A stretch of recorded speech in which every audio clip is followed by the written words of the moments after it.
ustedes, mis hermanos, sabiendo que la cuenta regresiva inicia en este trimestre y uno sabe que es un privilegio el poder exponer la palabra de Dios, pero más cuando estamos en esta oportunidad de prepararnos y también de ser evaluados. Tenemos la oportunidad de aquí corregir muchas de las cosas que tal vez ya después no va a ser posible hacerlo o que alguien va a tener la confianza de decirlo. Vamos en esta mañana a ver un tema en el cual vamos a encontrar en la carta que escribe el apóstol Pablo a los hermanos en Éfeso, capítulo 6, en donde vamos a tener los 3 puntos de la lección desde el versículo 17 en adelante. De hecho, la lectura la podemos tener desde el verso 10 hasta el 20, pero en el versículo 17 vamos a tener 3 puntos en los cuales vamos a ver la espada del Espíritu.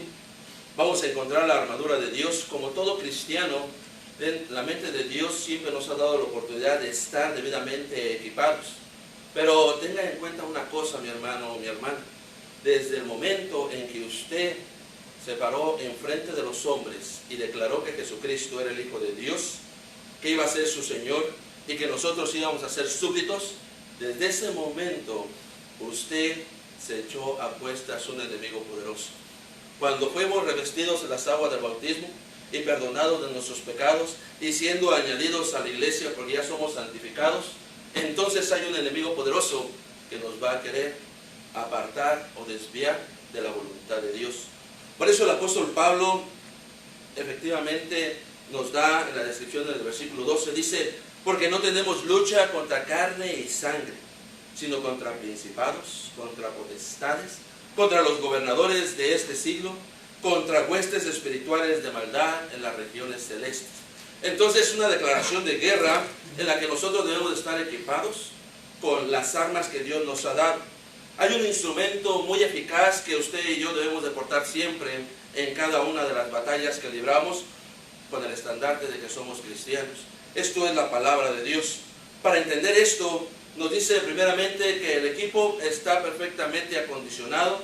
Tenemos un escudo, el cual nos va a ayudar para que los dardos del maligno no puedan penetrar. Tenemos la oportunidad de tener una coraza. Tenemos un yelmo de la salvación que cuida y protege lo que es más débil para muchos, que es la cabeza, pero también donde entran todos los pensamientos, donde va a discernir también el maligno, buscar y tratar de que los alejemos. Está el calzado de los presos del Evangelio, en donde cada uno de nosotros debemos de ver que Dios ha hecho su trabajo perfectamente y nos ha acondicionado, pero hemos olvidado algo: la espada. La espada del Espíritu que tenemos, que es a través de la palabra. El escritor a los Hebreos capítulo 4 versículo 12 nos lo dice, que tenemos una espada de 2 filos, que es viva y eficaz, es más cortante. Y se nos ha olvidado esto.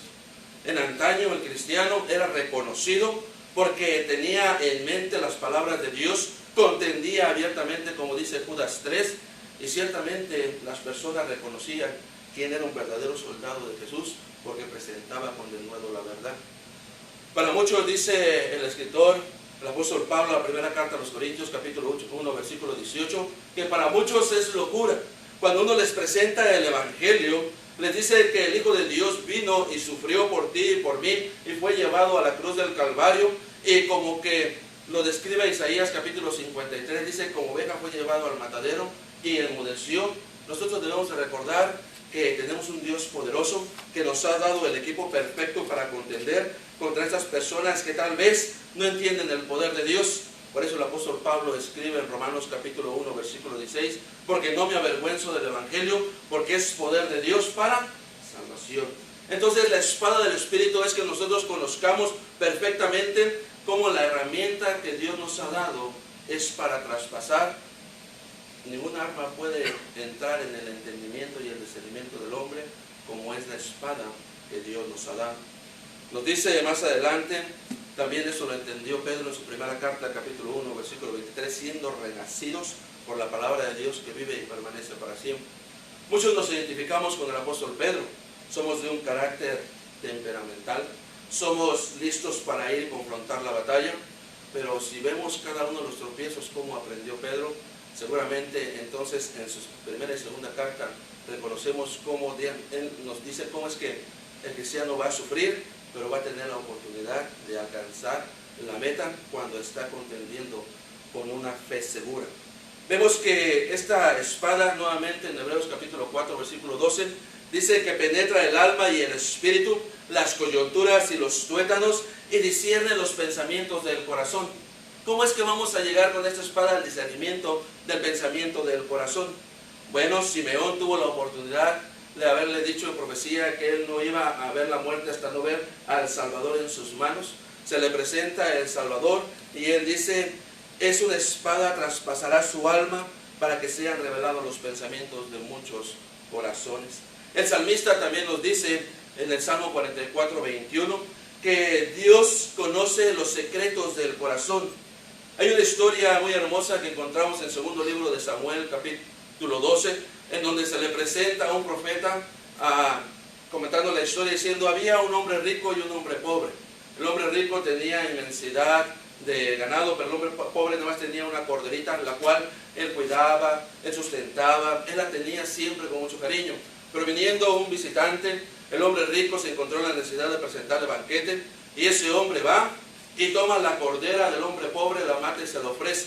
Inmediatamente esta persona, conocedor de la ley, le dice: este hombre no usó de misericordia, este debe de morir, vive Jehová que él debe de morir. Pero dice el profeta Natán a David: ese hombre eres tú.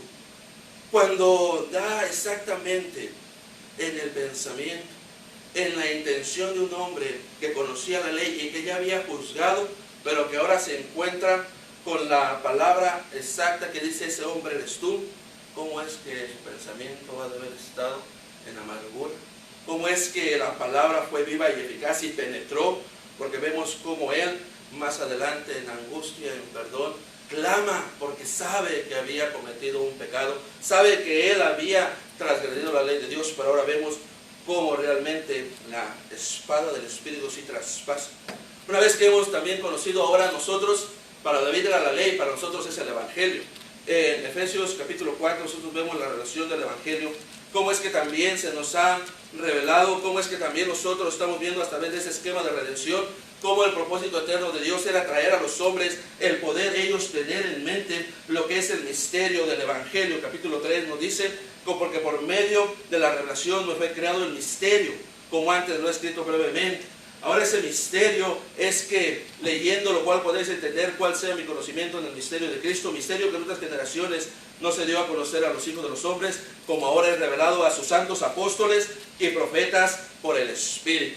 Cuando nosotros vemos que ahora el misterio del Evangelio es el poder de la espada que nosotros que tenemos que contender, vamos a ver el segundo punto, que es también poder contender con denuedo. La palabra denuedo viene del griego parecía, que quiere decir predicar con convicción, con seguridad, con convencimiento, confianza, sin ninguna vergüenza, sin timidez, con franqueza. Hablando abiertamente y valerosamente. Cuando viene el hombre con su pensamiento, cuando viene la persona a tratar de ponerte su idea, uno lo escucha, pero tiene la espada y la va a trazar con precisión y le va a decir: ok, este es tu concepto. Ahora vamos a ver qué dice la Biblia. Vamos a pasar tu pensamiento por el filtro de la palabra de Dios y vamos a ver si es cierto o si es verdadero tu pensamiento con el pensamiento de Dios, porque recordemos que la palabra es viva y eficaz y tiene un concepto. Decirnos quién es Dios y qué quiere que yo haga. Con esto en mente nosotros entendemos lo que Dios ha hecho y sigue haciendo por nosotros, pero a través del poder del Evangelio, a través de esta espada, nosotros vamos a trazarla con precisión y la vamos a poder también entender. El libro de los Hechos da inmensidad de ejemplos a través de lo que nosotros podemos conocer de lo que es la palabra que es viva y eficaz, como en Hechos capítulo 4, versos 29 y 30, Pedro y Juan saliendo después del concilio, después de haber sido amenazados y amedrentados de por qué están predicando el nombre de Cristo, ellos valerosamente siguen hacia adelante y están en oración y de nuevo confiando en la palabra de Dios. Más adelante, Hechos capítulo 14, versículo 3, Pablo y Bernabé se encuentran en Iconio. También ellos están predicando la palabra con seguridad y de nuevo, y saben y confían en el Señor porque tienen la oportunidad de poder enseñar eficazmente. Siempre va a haber oposición. Primera carta de Tesalonicenses, capítulo 2, versículo 2, Pablo nos lo indica, que siempre hay hermanos, hay personas que van a oponerse, pero hay que sufrir y hay que anteponerse a esto porque la verdad tiene que ser predicada. Efesios capítulo 6, versículo 20 nos dice: cuán hermoso es ver el pensamiento de Dios cuando es reflejado en sus siervos. ¿Qué podría decir? Bueno, Pablo ya está encarcelado. Es cierto que ha hecho 3 viajes misioneros. Es cierto que ahora él ha predicado, pero ahora él ya no puede ser libre para poder ir a exhortar a las iglesias. ¿Qué es lo que hace? Lo vamos a ver en porque Pablo escribe cartas estando prisionero, conocidas como las cartas de la prisión, pero cuán necesidad, aliento y exactitud y confort da a los hermanos al momento de estar leyendo estas cartas. Y todavía ha traspasado el tiempo y nosotros lo tenemos. Una confianza, un denuedo para poder ser guiados por el Espíritu, que es la espada espiritual, que es la palabra de Dios, que nos lleva siempre a tener la convicción y la seguridad. Vamos a ver como tercer punto, una vez que hemos visto que tiene poder para conocer el Evangelio, también tiene poder para hablar con denuedo. Y por último, se nos ha olvidado casi siempre el plan de salvación, siempre llegamos hasta el bautismo y luego se nos olvida que es perseverar. Pero la perseverancia también va acompañada con la espada del Espíritu, porque debemos de contender siempre abiertamente. Dice Colosenses capítulo 4 versículo 2, perseverando en oración y velando en ella con acción de gracias. Aquí le está hablando ciertamente a los amos, pero también los amos tienen una responsabilidad del siervo de cuidarlo y de también ver que aunque nosotros somos súbditos, tenemos un Señor que nos ama, pero que nos está diciendo que debemos de ser perseverantes en llegar hacia la meta. El Proverbista capítulo 23 verso 17 nos dice: perseverar en todo tiempo, en temor de Jehová todo el tiempo. Ahora, perseverando también nos dice el apóstol Juan en su segunda carta, en el versículo 9, que hay aquellos que se desvían de la doctrina, aquellos que entonces niegan al Hijo, y aquel que no tiene al Hijo no tiene al Padre. Vemos que él contendió abiertamente con los gnósticos, las personas que ya habían querido alcanzar un conocimiento superior, pero que al momento que lo traemos con la espada del Espíritu, que es la palabra de Dios, no hay conocimiento humano que lo pueda sobresalir, sino la palabra de Dios siempre va a ser victoriosa. Vemos también una bienaventuranza que nos da Santiago capítulo 1 versículo 25. Dice: bienaventurado aquel que es perseverador en hacer y oír la palabra de Dios todo el tiempo. Nosotros debemos perseverar porque estamos aquí ahora como predicadores. Tenemos que ser consistentes, tenemos que confiar en la espada del Espíritu, tenemos que interiorizarla todo el tiempo, porque si no, las personas inmediatamente van a saber dónde está nuestra confianza o dónde también nosotros nos podemos ir. Ya para concluir, mis hermanos, hemos visto que la espada del Espíritu tiene poder para dar a conocer el Evangelio. Hemos visto que la espada del Espíritu debe ser hablada con denuedo, con confianza, con seguridad, pero también debe ser acompañada de oración y perseverancia. Un poquito más con lo de perseverar, pues sabemos que debemos de orar en todo tiempo, no dejando también nosotros de poner todo en manos de nuestro Señor, porque Él es el que nos da y nos guía siempre para poder continuar hacia adelante. Que Dios nos bendiga.